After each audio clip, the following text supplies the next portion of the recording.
Call to order the council meeting of the East Grand Forks City Council for Tuesday, July 16th, 2024. Megan, please take roll. Mayor Steve Gander. Here. Council President Mark Olstead. Here. Council Vice President Tim Riopel. Here. Council Members Clarence Vetter. Here. Ben Pukshavinsky. Here. Dale Helms. Here. Brian Larson. Here. Karen Peterson. Here. Quorum present. Pledge of allegiance, please. Allegiance to the flag of the United States of America and to the republic for which it stands, one nation, under God, indivisible, with liberty and justice for all.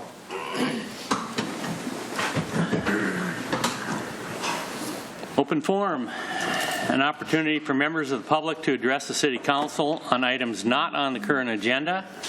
Items requiring council action may be deferred to staff or boards and commissions for research future council agendas if appropriate. Seeing none. Approval of minutes for the July 2nd regular meeting and the July 9th work session. Move. Second. Second. Roll. Larson. Yes. Peterson. Yes. Vetter. Yes. Pukshavinsky. Yes. Riopel. Yes. Helms. Yes. Olstead. Yes. Scheduled bid lettings, there's none. Scheduled public hearings, there's none.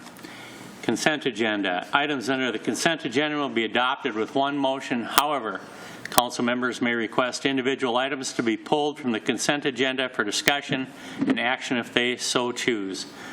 Would any council member like any of the items pulled 3 through 7? Hearing none, do we have a motion? Move. Moved by Pukshavinsky. Second. Second by Helms. Any questions? Any discussion? Seeing none. Megan? Larson. Yes. Peterson. Yes. Vetter. Yes. Pukshavinsky. Yes. Riopel. Yes. Helms. Yes. Olstead. Yes. Motion carries. Acknowledge receipt of reports of officers, boards, and commissions. Regular meeting minutes of the Water and Light Power and Building Commission for June 18th, 2024. Communications, there's none. Old business, there's none. New business. 9, consider adopting resolution number 24-7-58, authorizing a special election on November 5th, 2024, to consider the implementation of the local sales tax and approve the 2 questions that would be included on the ballot. Is there a motion? Move. Moved by Larson, Second. second by Pukshavinsky. Any questions, any discussion? Hearing none, motion? Or Megan? Larson. Yes. Peterson. Yes. Vetter. Yes. Pukshavinsky. Yes. Riopel. Yes. Helms. Yes. Olstead. I think that was a yes. Mark, did you say yes or no? Yes. Yes. Okay. Motion carries.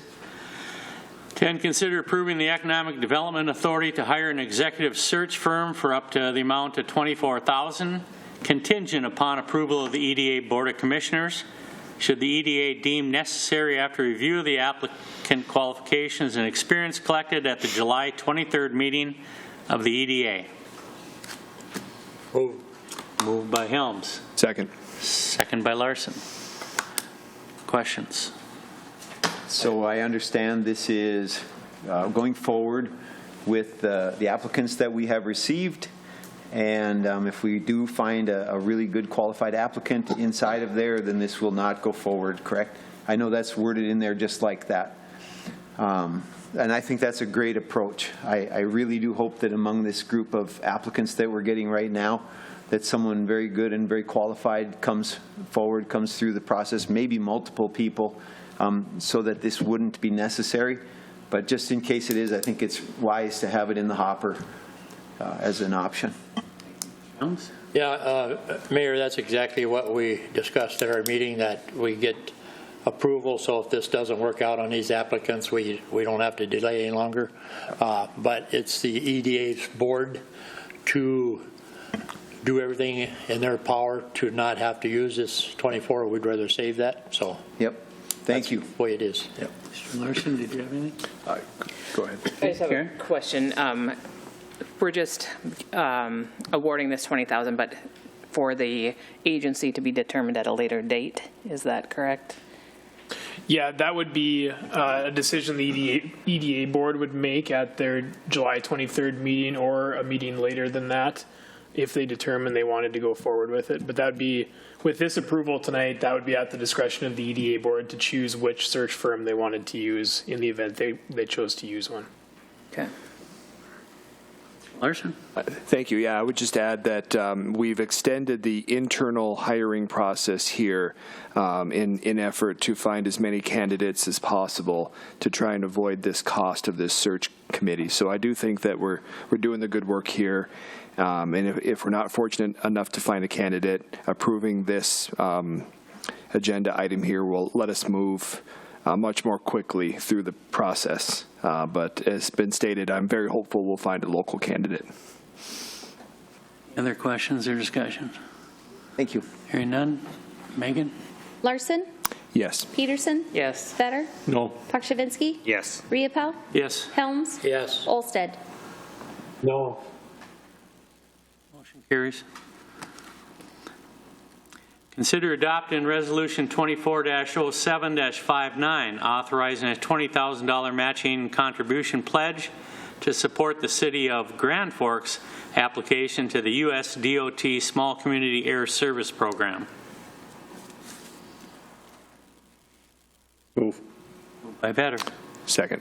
Second by Larson. Questions or discussion? Mr. Helms. I guess I'm just wondering, what do we gain by this? What do we get out of this 20,000? Anybody answer that? Councilmember Helms and Council, I think maybe Mr. Wilford is here from the chamber. He and Mr. Keith Lund with the Grand Forks CDC have been kind of leading the charge in this effort. Maybe Barry, if you could address, just summarize kind of the background of the request and the effort that Grand Forks has been making. I can sure do that. Councilman Helms, I appreciate the question and the opportunity to be here tonight. If you go to page 4, in the handouts that were provided to you, you can see that this is a grant application from the federal government for $1 million. And the City of Grand Forks last night approved up to $300,000. We need a matching. We need a certain number of dollars from a matching funds perspective from the local communities in order to do this. But what does this actually do?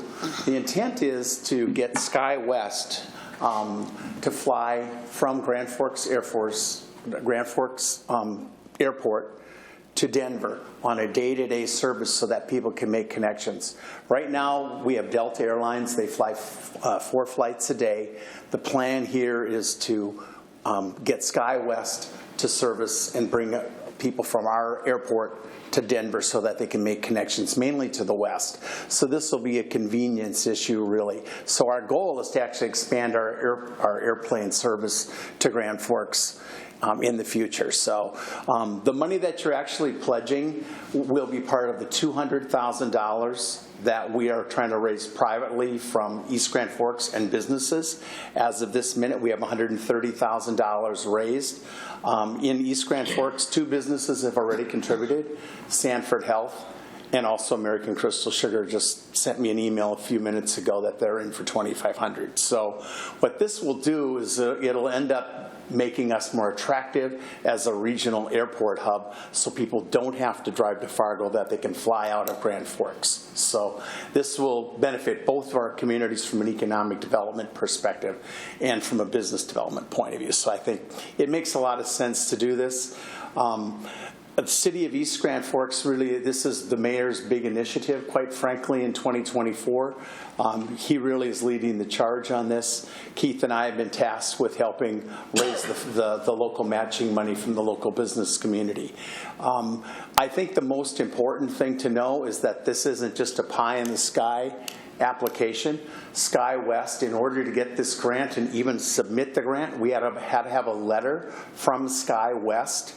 And we have that letter saying that they are willing to do this. So you won't even be considered for a grant unless you've got a carrier that says, if you put this program in place and get the $1 million grant from the federal government, we we'll talk about and we will negotiate with the airport authority to actually provide that service on a daily basis to Denver. So we got that letter actually last week, Thursday. So this is a very fast-moving process because the deadline for submission is actually next Thursday. We plan on hitting send on this application on Monday at 12 noon. So time is really of the essence here on this. They just released the guidelines like 8 weeks ago, so the feds kind of give us a tight window to do all this in. Normally we like a little bit more lead time so we can bring people along, but there's some real urgency to doing this, and it's real. So I think there's a good opportunity that we're going to end up seeing service to Denver, and it'll benefit everybody in our whole region. So what's the guarantee to keep that airline here if they don't have the ridership? Well, we're going to need to use it. We're going to need to use it, or we're going to lose it. That's the bottom line, is that, we're going to have a campaign. We're going to have a major advertising campaign encouraging people to fly out of Grand Forks instead of out of Fargo or Minneapolis. This should help with that because this will go to a United hub. It isn't going to go to a Delta hub. So this is really with a separate carrier, because right now we just have Delta and Allegiant a few flights a week. So this will actually take people to that United hub in Denver. That's the big change. And what does the $1 million grant, what is that to be used for? The $1 million grant plus the local funds, if they're necessary, because if it's profitable right out of the gate, they won't have to use these funds. But this is a revenue guarantee is what this is for those seats. So this will ensure that United is able to do this in a profitable manner. So hopefully we end up with people using it and people will see the benefit and we'll end up expanding our airline service. Fargo has done 4 of these grants and has gotten 4 of these grants, Fargo-Moorhead, and it's been successful for them. They have Delta, United, and American, and also Allegiant flights. We need to continue to pursue these flights so that we've got a convenient air service for the people in East Grand Forks and Grand Forks. So that's why we're asking you for that $20,000 commitment. It would not be actually needed until 2025 because we don't anticipate that we're going to find out if we actually get the grant and then we have all the negotiation. So it'll be later this year we'd find out if we got the $1 million grant. But then we're going to have to negotiate with SkyWest on all the details in terms of what's the reimbursement rate, all those kinds of details. And the City of Grand Forks has actually hired the MEAM Group, which is a consulting firm that is putting this whole package together and has a lot of experience in this area. So, one more question. Why did you or whoever decide to ask $20,000 out of East Grand Forks? What's the average of most other donations you've been getting? Our donations have ranged from $20,000 on the top end from private businesses down to $1,000. We looked at how can we raise $200,000 in 3 weeks, to be really honest, and we came up with a list of about $300,000 worth of asks. And like I said, we're at $130,000 today. I'm optimistic we're going to get to the $200,000. Will we get there by this Friday? That's why the City of Grand Forks put in up to $300,000 because their intent is firm $200,000, and then if we fall short in this fundraising effort by a little bit in the short term, we're going to continue to raise till we get to the $200,000. But if we fall short before Monday, they'll backfill that with their larger commitment. I think the city is also talking, the City of Grand Forks, I don't know if they've decided. They may put in all $300,000 plus the $200,000 because if we have a match, if you look at that page 4, that top chart, you can see the last time this grant program was conducted, you can see what the percent of community match was. And if you don't put in up to about 40%, the ones below 40% didn't get funded last time because this is a competitive grant. So there's nothing that says we're going to get it if we apply this time. So that's where we're at. So that's how the 40%, the 20%, there's no math other than we need to try to get to $200,000 in 3 weeks. So I also think, East Grand Forks, if you look just at the population base, Grand Forks is in for $200,000. East Grand Forks to be in for $20,000, I think, is a fair ask. I mean, I think that just the math kind of works between the two cities, because Grand Forks, you know, their air service is our air service, so it's our air service. So I think that's in the spirit of working with Grand Forks, I would encourage this council to act favorably on this. Per capita compared to between East Grand Forks and Grand Forks? I have not done the math. You probably have a calculator in front of you there, Ben. And I'm just curious. Figure it, so. Are we? Well, so they're in for 200. You'd be in for 20, so it'd be 10-1. Grand Forks is in for, and if they put all 300 in, they would be significantly more. They'd be, you know, it would be 15-1. Can we use that math on the bridge if we do the interconnect? You'll take that up with. I sure would like that. You'll take that up with the folks on Monday night. Sure. You know where I am on that. I'm with you. Okay. Mayor? I'm sure happy to weigh in on this as well. I think, you know, number one, the dollar amount will help get to the goal, and number two, it's a show of good faith from East Grand Forks to say, hey, we see the benefit, and we would like to put our stamp on it and say, yeah, we're supporting this effort. We see how everybody flying in and out of Grand Forks will benefit having that additional connection. I also think the city of East Grand Forks putting some money into this, a significant amount, will weigh heavily on the decision ultimately on whether we get the grant. If East Grand Forks does not contribute, they're going to ask, well, isn't East Grand Forks, you know, part of your trade area? Did you ask them? Did they vote on it? So, you know, a no vote would definitely not be the right signal to the federal grant and the granting agency. But thank you very much. Thanks, Barry. Larson, Yes. Peterson, Yes. Vetter, Yes. Pakshavinsky, Yes. Riepel, Yes. Helms, No. Olsted. Yes. Carries. Claims. Consider authorizing the city administrator, clerk, treasurer to issue payment of recommended bills and payroll. Move. Moved by Helms. Second. Second by Vetter. Any questions? Hearing none. Megan? Larson, Yes. Peterson, Yes. Vetter, Yes. Pakshavinsky, Yes. Riepel, Yes. Helms, Yes. Olsted. Yes. Mr. Mayor? All right, Steve Emery, I'm not trying to steal your thunder here, but I'm real quick on the quiet zone. I had a question from a resident. Why did they put such a concrete bunker across the railroad tracks at 2nd? And of course, we know there are elements being put in there, so someone can't just hop across and then cut across with the arm down for the train. There'll be no whistle, there'll be no horn.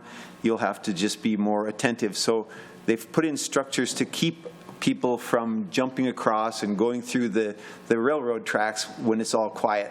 I want to just commend the work that's been done there. It looks clean, it looks great. The improvements at the traffic light right there with the left turn signal, that's an added bonus. Really, really improves the flow of traffic through there. And how quickly they moved now to Central Avenue. And they're working late hours to try to get through that in a timely fashion. I'm impressed with the design that went into it. I'm impressed with the quality of workmanship coming out of it. And of course, the product of that is going to be quality of life for everyone within a mile or so of there many times a day. So that's why it's such a heavy concrete barricade running through. It's a requirement from the federal traffic to not allow people to jump across. And I'm sure you'll add to it. But You did very well. thanks. Is that it? That's it. That was short. Yeah, there's stuff coming up. It's cool, but we'll leave it. I don't have anything, thank you. Pakshavinsky? Nothing. Thanks. I've got nothing. Mr. Helms? I have something that's not really city related. It's East Grand Forks Heritage related. Mr. Mayor and Mr. Larson, we're looking for judges for the hot dish contest again. Oh, yeah. Again for Saturday. Okay, our Heritage Weekend is August 9th and 10th this year. And as you just heard, I did it right in front of everybody, so I have witnesses. I got the mayor and Mr. Larson for judges. Thank you. Thank you. Ms. Peterson? Nothing, thank you. Mr. Larson? Just darn proud to be asked to be a hot dish judge. Not a whole lot else to say. Thank you. Mr. Olsted? I have nothing. There's nothing. Reed? Nothing tonight. City Attorney. Nothing to add unless somebody has any questions for me. Steve? Couple quick, I guess, project updates for you. That sidewalk multi-use trail project just north of the library. They started last week. We're hoping by the end of this week they should be done with all the concrete work. We'll have about a week of cure time there, and then they'll come in and finish all the landscaping and that type of work. So basically by the end of July, that project should be completed. Central Avenue, again with the quiet zone, they are progressing well there. Currently did some removals earlier this week. BNSF has to raise their tracks, reset the crossing surfaces and stuff there, so kind of waiting on that to be able to get everything replaced there. But I would hope by about the end of July, I would think we'd be getting Central Avenue back open and then switching down to 3rd Street. End of July, first part of August. So again, our goal is to have everything completed by about August 31st so that all work's completed and, hopefully traffic, everything can flow smoothly once school starts. So. Mr. Helms has a question for you. Mr. Emery, have they replaced the crossing lights at Second yet, or is that Nope, that's currently scheduled for hoping early next spring. Okay, that's what I didn't know. It does look nice. I just didn't know if they were done with that part yet. Yep. Okay, thank you. Hey, department heads, anything from you? Hearing none, do we have a motion to adjourn? Move. Move by Helms. Second. Second by Vetter. All in favor? Aye. All opposed? Hearing none, motion's adjourned.